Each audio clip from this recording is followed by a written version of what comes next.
Fraturas e veganismo. E aí, uma pessoa que ela é vegana, ela vai ter maior chance de ter uma fratura do que uma pessoa não vegana, uma pessoa onívora, por exemplo? Bom, essa é a temática da nossa aula de hoje. E, basicamente, a minha fala vai ser a respeito deste grande estudo aqui de 2020, que gerou grandes polêmicas aí nas redes sociais. E também eu vou trazer outros estudos aí, para a gente ter um olhar um pouquinho mais crítico a respeito, então, deste assunto, tá bom? Bom, primeiro de tudo, a gente precisa entender o que seria um estudo prospectivo, né? Que é justamente o que esse estudo aqui foi.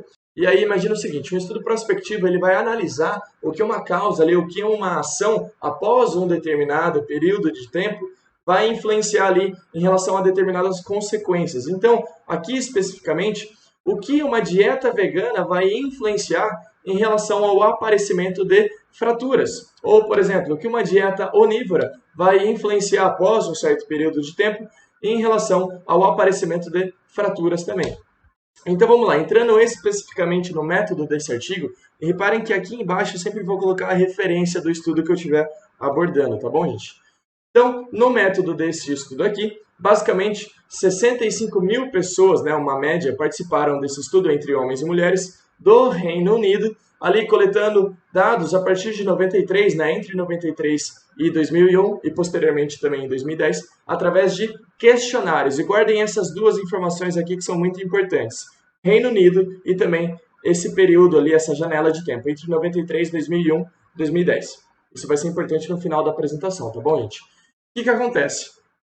Basicamente, as perguntas ali dentro desses questionários que eram enviados, então, a essas pessoas que participaram do estudo, tinham perguntas relacionadas à dieta, perguntas relacionadas a características sociodemográficas, ao estilo de vida em si, ao histórico médico, né, perguntas relacionadas à saúde como um todo.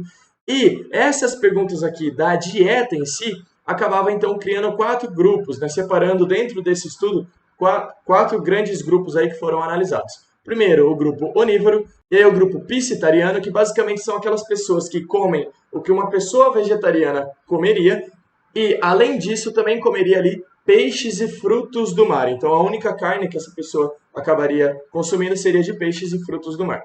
Além disso, um grupo vegetariano e um grupo vegano. Vamos lá.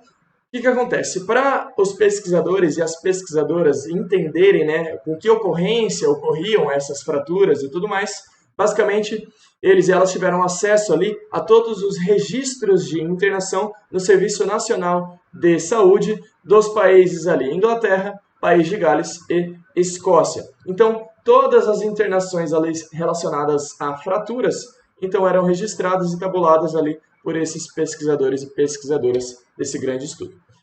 Primeiro, em relação a resultados, né? Quais eram os resultados ali presentes desse questionário, né? Desses questionários enviados ali para as pessoas. Então, em relação às características ali sociodemográficas, a gente conseguia ver resultados tanto em relação à idade, sexo, ao nível econômico, nível educacional dessas pessoas, cor da pele. Além disso, se essas pessoas que participaram da pesquisa, quanto delas ali eram fumantes, ingeriam álcool, praticavam atividade física moderada a mais intensa e também se usavam algum suplemento alimentar. Além disso, características da saúde, especificamente histórico-médico, né? O índice de massa corpórea dessas pessoas, a altura dos homens e das mulheres, se as mulheres especificamente ali estavam em um período pré-menopausa ou pós-menopausa, se as pessoas do estudo acabavam fazendo alguma reposição hormonal, terapia de reposição hormonal, né? Se tinham filhos ou não. E aí, por fim, as informações relacionadas à dieta, o quanto de energia que essas pessoas consumiam, né, em quilojoules por dia, o quanto de cálcio que essas pessoas consumiam e de proteína. E aqui é importante olhar já esse primeiro resultado. Reparem que o grupo vegano tinha ali uma ingesta menor do que o grupo onívoro, que aqui foi identificado como meat eaters, tá bom? Em relação à proteína também. Isso daqui eu vou discutir em maiores detalhes já já, tá bom? Mas lembra que o grupo vegano teve uma menor ingesta de cálcio e também de proteína. Bom, em relação ao que é os resultados das fraturas em si. Um primeiro resultado aqui de fraturas totais. E fraturas totais, não pense que é o corpo inteiro se quebrando, não. Não é isso, tá?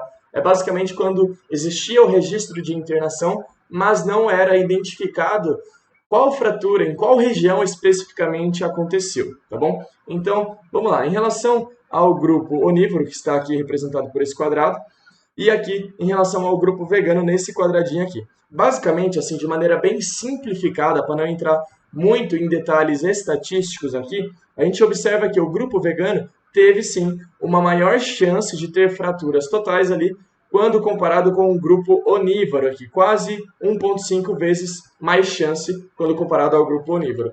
Em relação às fraturas ali de quadril, o grupo vegano também teve maiores chances de ter uma fratura nessa região quando comparado ao grupo onívoro.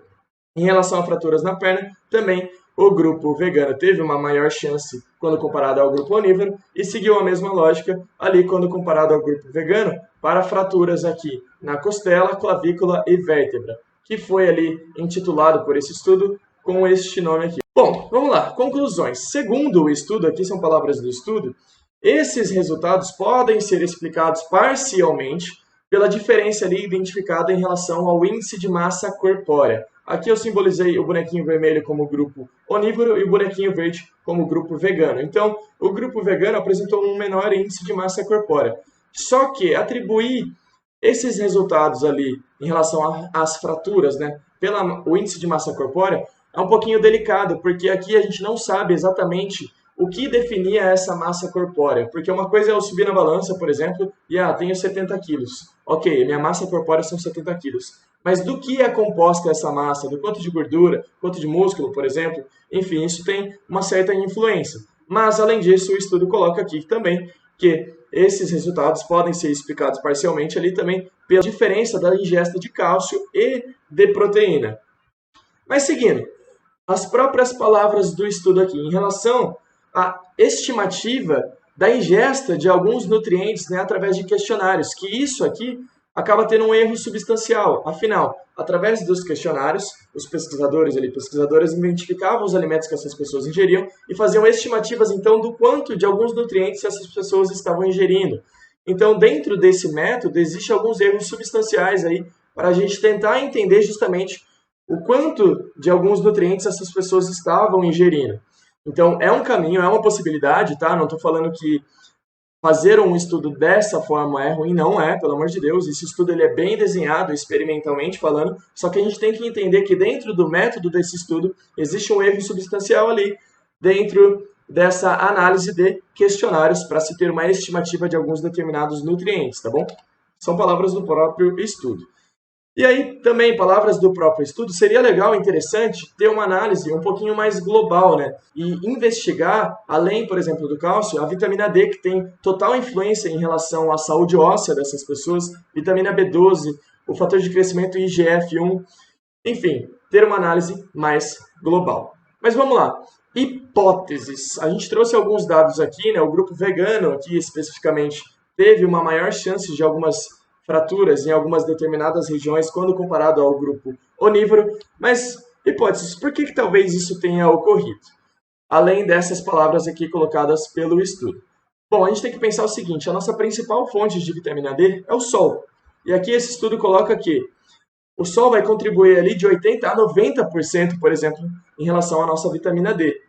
E aí eu pergunto a vocês, será que dentro da região analisada ali, que foi no caso alguns países do Reino Unido, Escócia, Inglaterra e também o país de Gales, o quanto de sol essas pessoas estão tomando? O quanto de vitamina D será que essas pessoas ali têm em média, né? Então, para não ficar numa base de achismo e em uma opinião meio que enviesada da minha parte, vamos trazer aqui, então, alguns dados científicos a respeito dessa temática que eu aqui abordei.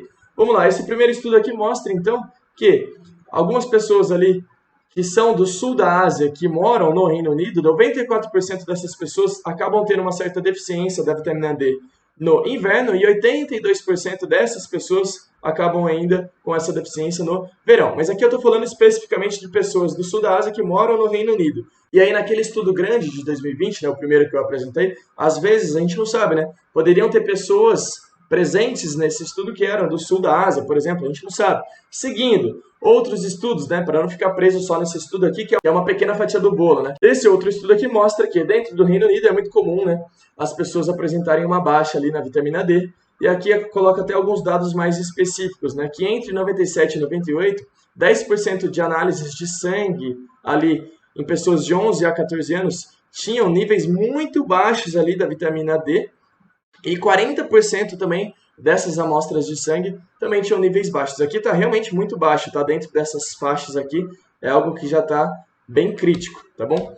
Seguindo, outros estudos mostrando que é muito comum ali uma baixa na densidade mineral óssea em adolescentes brancos dentro do Reino Unido. Enfim, aqui para não entrar em muitos detalhes específicos, eu só queria mostrar uma visão geral de que é sim presente uma certa deficiência da vitamina D na população ali do Reino Unido. Talvez por uma falta de exposição ao sol, por ser uma região mais fria, as pessoas não se exporem muito ao sol. Aqui um outro estudo também mostrando mais dados a respeito disso.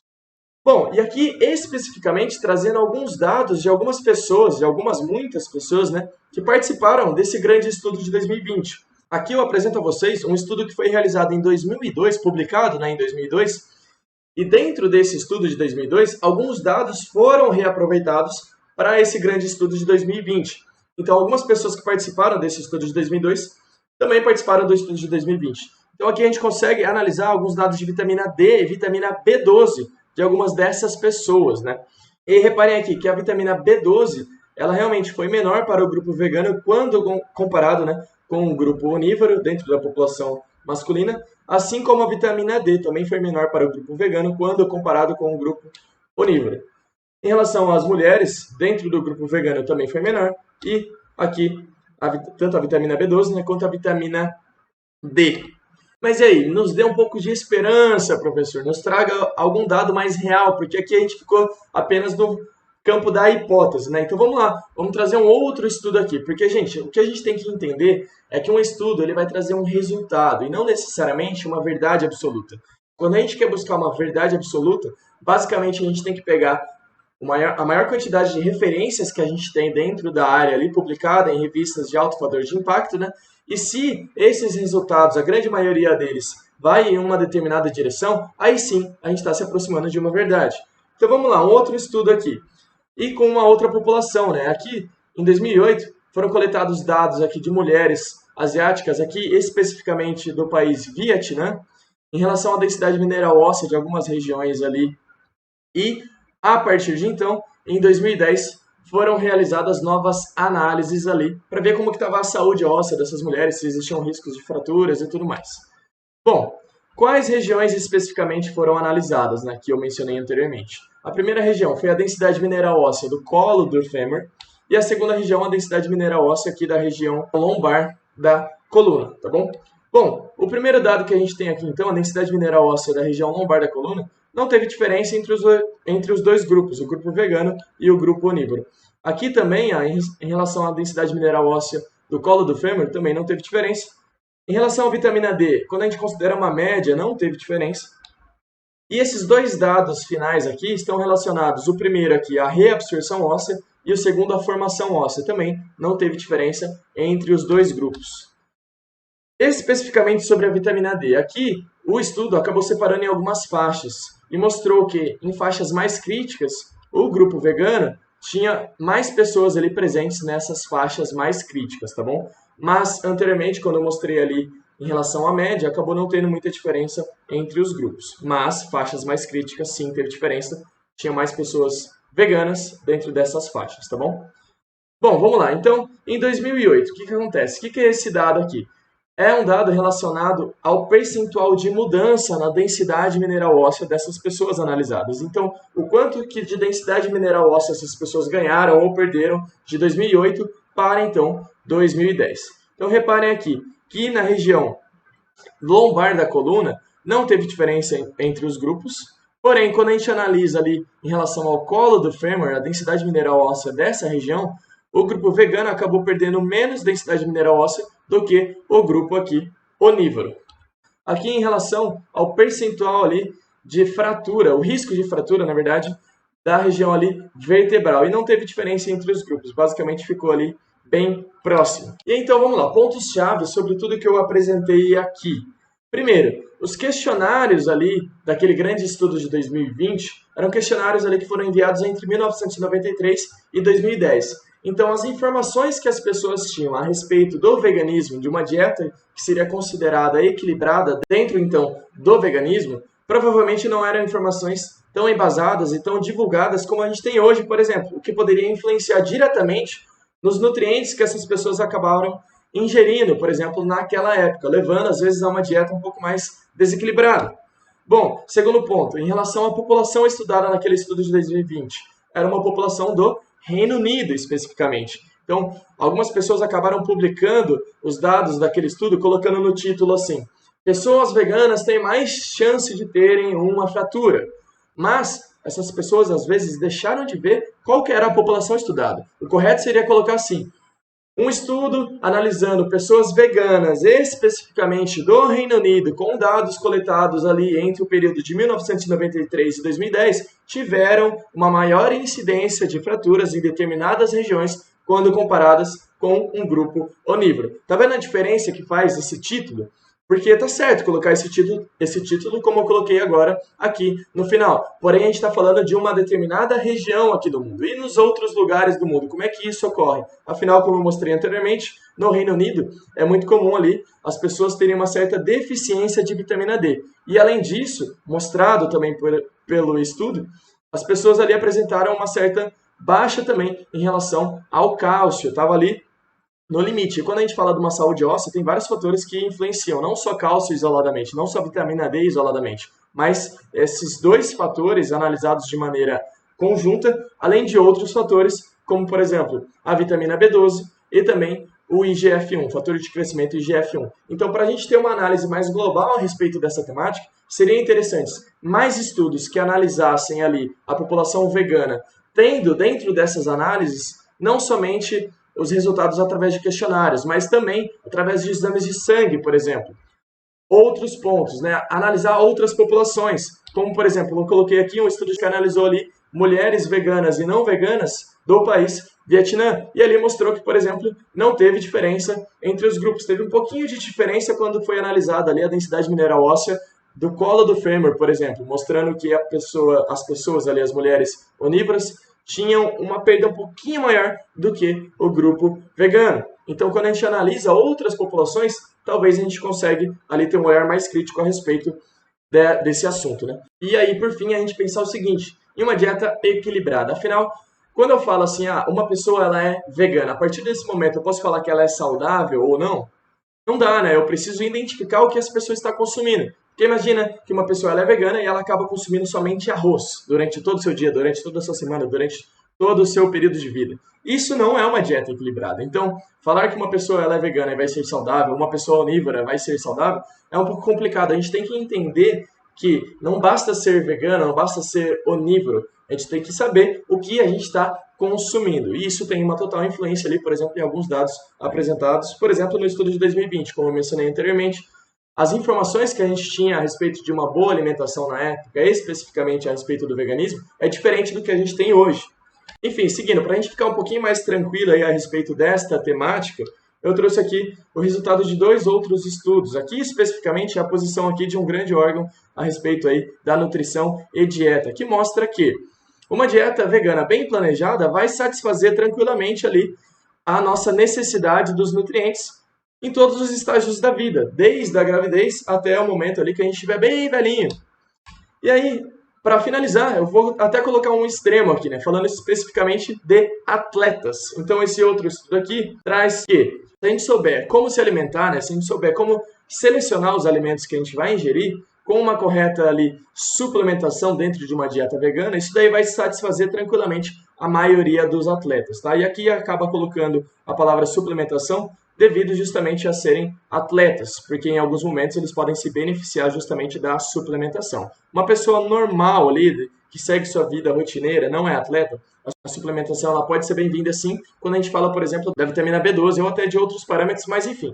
Bom, e aí para fechar, só gostaria de agradecer aí a você que assistiu esse vídeo até o final. E se caso você tenha gostado, pedir para você curtir esse vídeo, compartilhar esse vídeo, me ajudar na divulgação, porque isso ajuda demais, principalmente no meu quesito motivação aqui, para criar outras aulas aqui nesse sentido, trazendo outras temáticas, beleza? Bom, agradeço demais aí a tua paciência, a tua atenção. Um grande beijo, um grande abraço. Valeu!